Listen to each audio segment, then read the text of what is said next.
பொதுவா பாத்தீங்கன்னா எப்பவுமே தமிழ்நாடு அரசு அதாவது மாநில அரசு என்ன சொல்லலாம், மத்தியில ஆட்சியில் இருக்கவங்க பாசிச அரசு பாசிச அரசுன்னு சொல்லுவாங்க. ஏன் அப்படி சொல்றாங்க?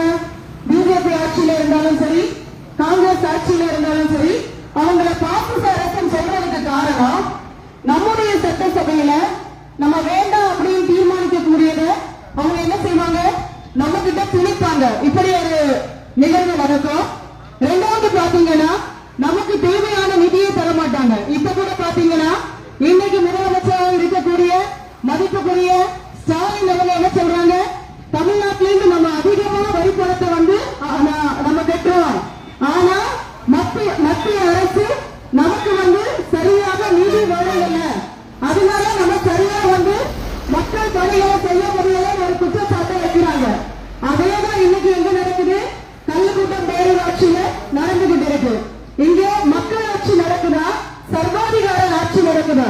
சர்வாதிகார ஆட்சியில தான் தலைமையில இருக்கிறவங்க நான் என்ன நினைக்கிறேனோ அதை தான் செய்ய முடியும். ஜனநாயக ஆட்சியில அதுக்கான இடமே இல்லை. ஆனா இங்க தொடர்ந்து கள்ளுக்கூட்டம் 10வது வார்ட தொடர்ந்து புறக்கணிக்கிறீங்க அப்படின்னா இங்க ஜனநாயக ஆட்சி நடக்குது அப்படின்னு சொல்லாதீங்க. அது உங்களுக்கு வெட்கக்கேடு. இங்க என்ன நடக்குது, சர்வாதிகார ஆட்சி நடக்குது.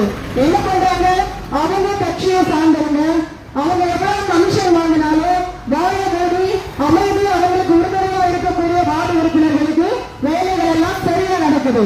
அவர்களுடைய தப்ப ஒருத்தவங்க தட்டி கேட்டாங்கன்னா தனி உணர்ச்சி பகைமை உணர்ச்சி என்ன பண்றாங்க, வேலையே செய்யறதில்ல. இப்ப கூட என்ன பண்றாங்க, ரோடு சாங்ஷன் ஆயிடுச்சு, சாங்ஷனான ரோடுக்கு எதுக்கு போராட்டம் என்ன பண்றாங்க, ஏதோ இங்க நிக்க காட்டுற மாதிரி பேசுறாங்க.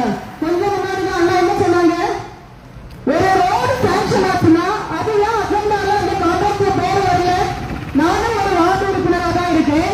எங்களுக்கு பணி நியமனம் செஞ்சுட்டாங்கன்னா கவுன்சில் வரும்போது அதை வச்சுதானே நான் நம்ப முடியும்.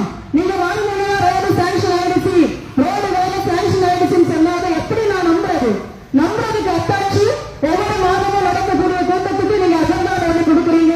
அதுல அந்த கான்ட்ராக்ட்ல பேர் வரும்போதுதான் நான் நம்ப முடியும். அப்படி வந்தா கூட சில நேரங்கள நீங்க தவிர்த்துருவீங்களோங்கிற அச்சம் கூட இருக்கலாம்.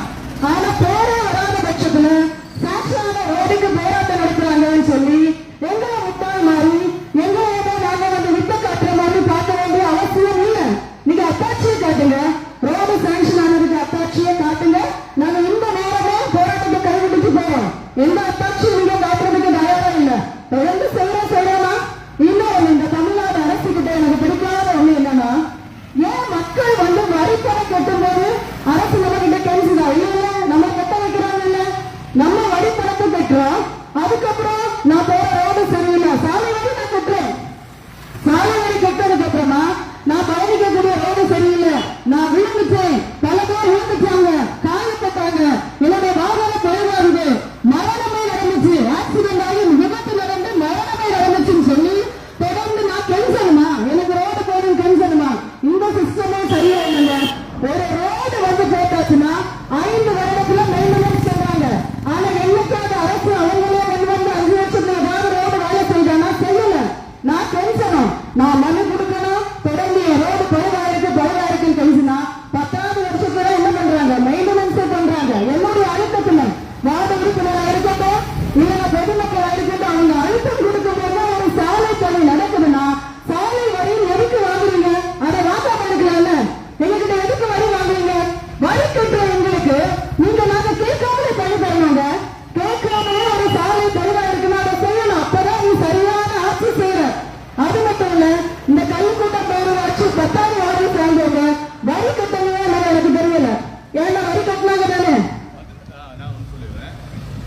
கழிந்த 5 வருஷத்துல பாத்தீங்கன்னா 10வது வார்டுல மட்டும் தண்ணி வரி ஆர்டிஐ படி தண்ணி வரியும் வீட்டு வரியும் மட்டுமே 26 லட்சம் ரூபாய். அவங்க ஆர்டிஐல கிடைச்ச தகவல் எனக்கு 26 லட்சம் ரூபாய் கட்டியிருக்காங்க. ஆனா இந்த 10வது வார்டுல மக்கள் பணின்னு செய்யறது வெறும் 8 லட்சம் ரூபாய்க்கு குறவு.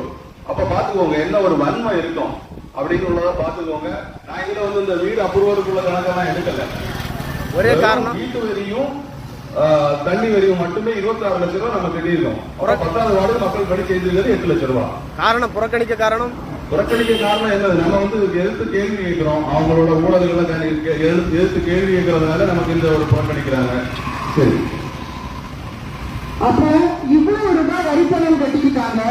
அந்த மக்களுக்கு தேர்தல் முடிஞ்சு 3 ஆண்டுகளை கடந்தாச்சுங்க. ஒரு நாள் 2 நாள் இல்ல, 3 ஆண்டுகளை கடந்ததுக்கு அப்புறம் வெறும் 8 லட்சம் ரூபாய்க்கு தான் நீங்க அந்த வார்டுல பணிகளை செய்திருக்கீங்கன்னா நீங்க திட்டமிட்டு அவங்களை புறக்கணிக்கிறீங்க. இது வந்து அராஜகம், இது வந்து அராஜகத்தின் உச்சம்.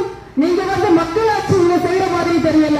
நீங்க பாசிச ஆட்சி நடத்துறீங்க, கொடுங்கோல் ஆட்சி நடத்துறீங்க.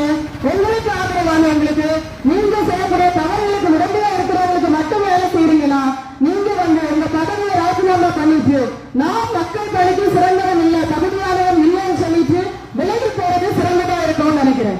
இது மட்டுமானா அண்ணன் சொன்னது மாதிரி கமிஷன் வந்து கணக்கே இல்ல.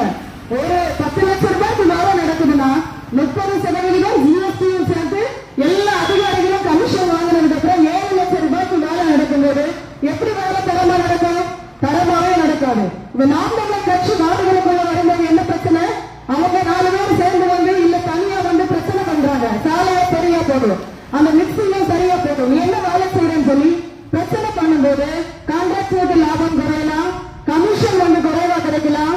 இதனால கூட திட்டமிட்டு இந்த வார்டு புறக்கணிக்கப்படலாம். அதனால தொடர்ந்து வந்து பொதுமக்கள் நீங்க கவனிங்க, மக்களுக்காக பணி செய்வேன்னு சொல்லிட்டு இன்னைக்கு வந்து தன்னுடைய பாட்டுக்கு நடத்தி இருக்கக்கூடிய அதிகாரிகளை இனம் கண்டு கொள்ளுங்க. மக்களுக்கு பணி செய்யாம சுயநலத்தோட செயலாற்றுவவங்க இனம் கண்டு கொள்ளுங்க. இனம் கண்டு கொண்டு வரக்கூடிய தேர்தல்கள்ல அவங்க நீங்க புறக்கணிக்கணும் அப்படின்னு கேட்டுக்கொள்கிறேன். அது மட்டும் இல்லாம நாம் தமிழர் கட்சி என்னைக்கு ஆட்சிக்கு வருது அன்னைக்கு கட்டாயமா தமிழ்நாட்டில் நீங்க எதிர்பார்க்கக்கூடியதான மாற்றங்கள் வரும். தரமான சாலைகள் உங்களுக்கு கிடைக்கும். கல்வி, தரமான இலவச கல்வி, அடிப்படை ஆரம்ப கல்வியிலிருந்து ஆராய்ச்சி கல்விகள் வரையும் நாங்கள் இலவசமாக கொடுப்போம்.